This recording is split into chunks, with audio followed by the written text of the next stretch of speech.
Black Lives Matter when that slogan is heard. Now, here's the challenge with it. No, I think the cognitive dissonance is more that. Hold on a second, people because think, this is it's really two different things, but they're related. Okay. Because cognitive dissonance is something you think about and then make a choice. But confirmational bias is a conditioned response. Let me show you how that works. I want you to trust me for a few moments, and I'm going to show you how smart we are as people. Because this is one of the exercises I do in my diversity class to show people how you can demonstrate a dislike for something or have a disagreement about a concept or value or issue without you really thinking about it. You got to trust me for about 15 seconds, if you will, and I'll show you how this works. Now, I want you to think about a number. Don't say it out loud, but it's halfway between 9 and 11. Now, don't say it, but in a moment, I'm going to ask you to repeat that number, and that number is halfway between 9 and 11. If you're not sure what it is, just add 9 and 11 together and divide by 2. Okay? Now, is everybody with me? Now, in a moment, I'm going to shoot my hand out like that, and I want you to say that number with a little bit of rhythm as I stick my hand out. Everybody with me? Okay, ready? Say the number. 10. Louder. 10. Come on, louder. 10. One more time. 10. What are aluminum cans made out of? Tin. Aluminum. Oh, boy.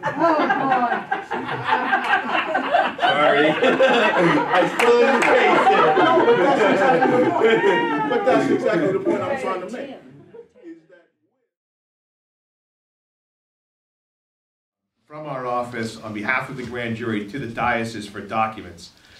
Documents relating to its management or mismanagement of clergy. And the diocese's initial response was to object. And they, in court, objected. The issue was litigated thoroughly by their lawyers, literally trying to stop disclosure to investigators at all of any internal diocesan records with regard to how they responded to complaints of clergy sexual abuse. And this isn't ancient times. This is 2001 and 2002.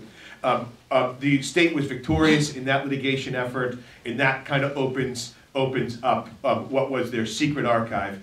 The secret archive is not a term that I created or Will created. That was a diocesan term for the 2 file cabinets which housed, file by file, priest by priest, information about sexually abusive clergy. And so instead of just copying it all for us, because there was probably too much of it to copy, or instead of falling into the trap of being concerned that they weren't giving us everything, once they lost, they knew that the jig was up. And Will and I literally went to the Diocese of Manchester and into what was then Bishop McCormick's office. So he had a secretary sitting in an anteroom, an office inside, and there was a door from his office into a side conference room with a conference room table and 2 locked file cabinets in the back that literally held the documents I'm describing. And Will and I sat there for I don't know how long. I don't know if it was days or weeks. I have a natural tendency to exaggerate, so I'm fearful I am now. But it was a long time. And we would look up and say to each other, oh my goodness. You could tell that the documents were incomplete. There were times where there was a reference to old correspondence, and the old correspondence with regard to a complaint against a priest wasn't in the file. But they were complete enough to establish quite clearly complaints from parishioners and families, parents of victims, to diocesan officials over time, which starts to become the fabric of the prosecution, that the collective knowledge of diocesan management, even if those managers would change personally from year to year and decade to decade, established that the diocese itself knew about a sexually abusive priest and then would put them into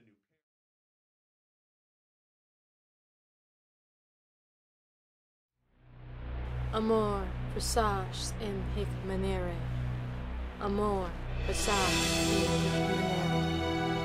Amor, presage in hic manere. Amor, presage in hic manere. Amor, presage in hic manere. Amor, presage in hic manere. Amor, presage in hic manere. Amor, presage in hic manere. Amor, presaged in hic manere. Amor presaged in hic manere. Amor presaged in hic manere. Amor presaged in hic manere. Amor presaged in hic manere. Amor presaged in hic manere. Amor presaged in hic manere. Amor presaged in hic manere. Amor presaged in hic manere. Amor presaged in hic manere. Amor presaged in hic manere. Amor presaged in hic manere.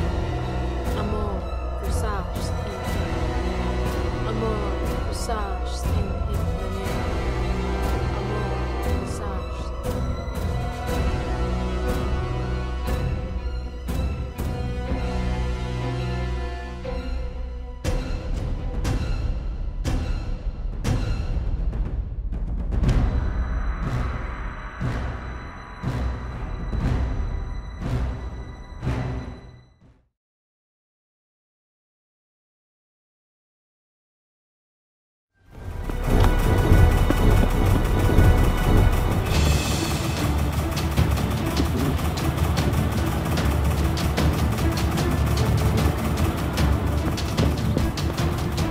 Oh no, Beck! Don't even think about running away!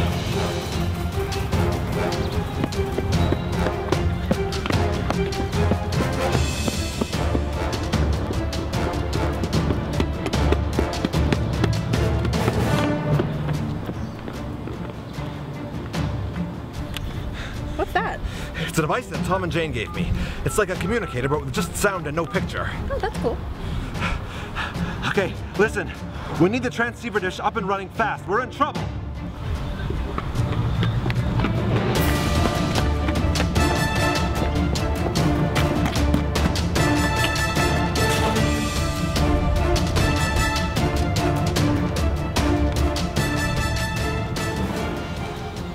Oh, Beck. You're being so silly. You can't escape me. This planet is under my control, and now... Oh yeah, I can fly. That's great. I can't fly. Yeah, but I can lift up to 350% of my body weight. This is why I support sectarian violence!